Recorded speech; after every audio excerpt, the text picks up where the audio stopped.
We today have discovered concrete proof using facts, science, and medicine, using body language clues, as to how Mitt Romney is a certified beta in every sense of the word.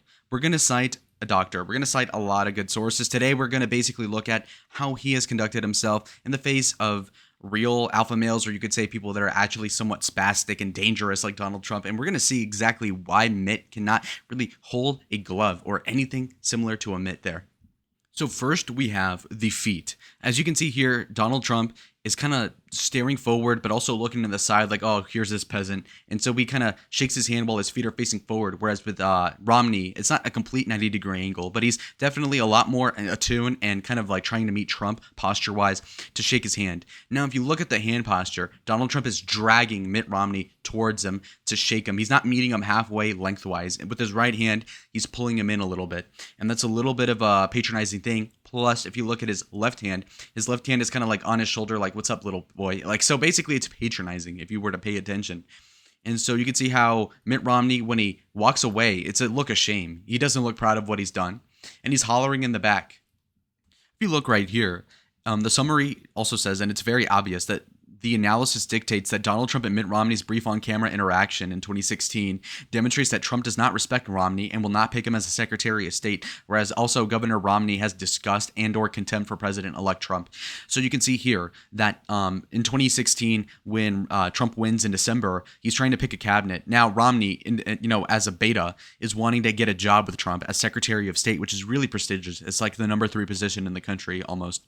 And so basically Trump says, okay, well, come here, kiss my ring, come glaze, and I'll let you have a spot in my kingdom. Well, you know what? He comes in as some sort of like fiefdom captain, some sort of like lower duke or something. And Romney comes up here and he tries to beg for a job. And the problem is that Mitt Romney and Trump have already hated each other for like 2 years at this point, because Romney was obviously saying like, oh, well, Trump is a horrible candidate. He sucks. He's evil. Oh, he's an immigrant hater and stuff. So then Trump feels disrespected. So he's like, okay, so it's 4D chess. Trump is like, well, this greedy little fucker is going to want the Secretary of State. So I'm going to come over here to the White House. I'm going to make you my bitch in front of the whole press. I'm going to embarrass you. You're going to have to get on your fucking knees rhetorically and suck my balls. And then he does. And as he walks away, Trump completely bitches him and patronizes him with the handshake.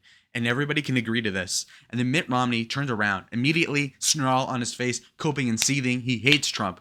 And he knows he didn't get the job. He knows it. That's the face of felt right there. Alrighty, folks. So a lot of people will remember this, but basically they had a dinner in DC after the last thing I just showed you, where it's a more intimate meeting, obviously with this like moody lighting.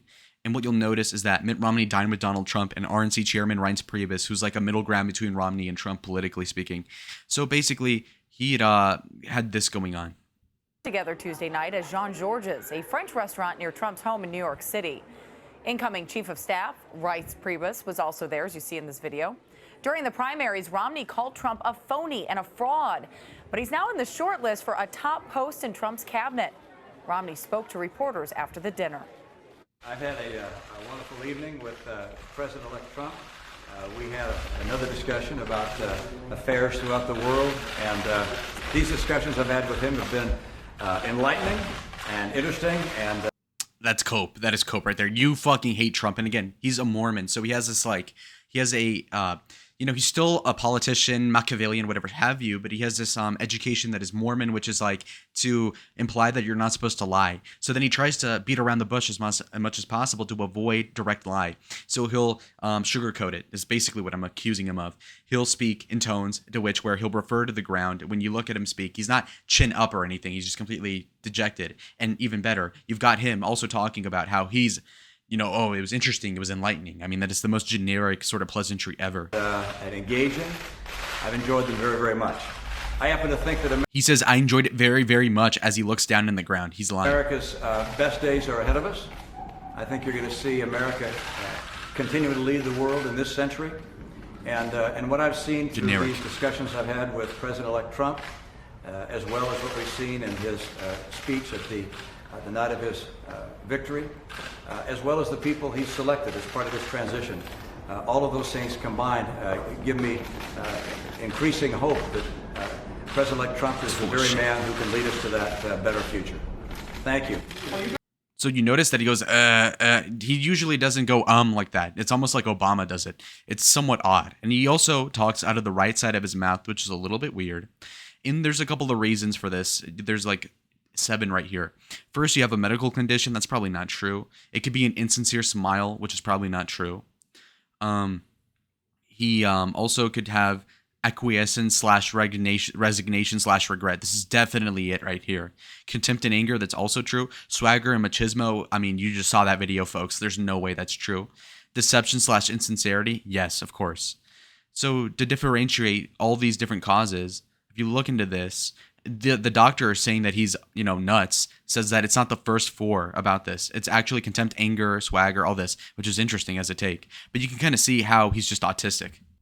Here's another indicator of what's going on. So a little more context will show this picture predominantly here in the centerfold. You'll notice that when Donald Trump points out the camera, because there was paparazzi or whatever have you, he points, he's like, oh, Mitt, look at this. Because of course, Donald Trump was on the receiving end of a glazing session where he's getting filleted by this guy who wants a job very desperately in Mitt Romney, which he loves because he's a hater. So he just loves torturing Mitt Romney with this humiliation ritual.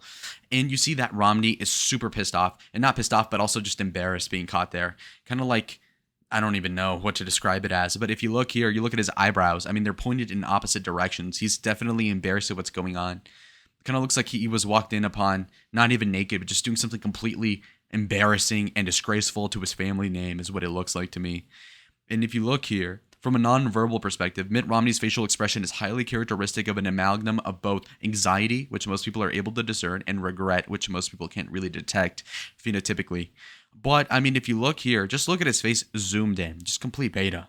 And that's evidently what's the problem with this guy, is that he has a lot of these Mormon pretensions that keep him from being a true sociopath. It really is a politician who's an opportunist, a manipulator, a liar, sure. But he has these good old boy traits that stop him from really being a killer, like Frank Underwood in the, what do you call it, House of Cards, or Gavin Newsom even, in this off-brand sort of American Psycho mystique. Instead, he has these like proclivities that make him gesticulate similar to George H.W. Bush of yesteryear when he was president 40 years ago, but also somewhat of a characterization that I could point to being kind of like, I don't even know, but just meek and docile in a general sense. Most men with pride would never submit themselves to become a lackey of Donald Trump when you hate him so much, as does Mitt Romney, as we can tell by his face.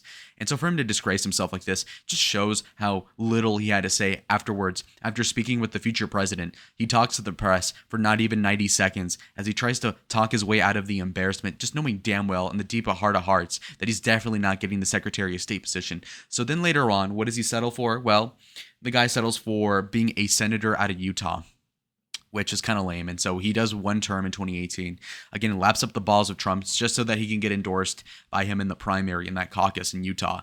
And so you just kind of see why, with facts and facts and stats, I'm joking, but the truth is that he's a beta. I mean, just straight up, it's not even debatable. He's got a proclivity to kind of be meek, and he's honest in all the worst ways because he's still a manipulator, but he just doesn't have that 5th gear to really just be a killer politically. And that's why he didn't win the presidency. In 2008, when he ran, he lost to John McCain, of all people, by the way.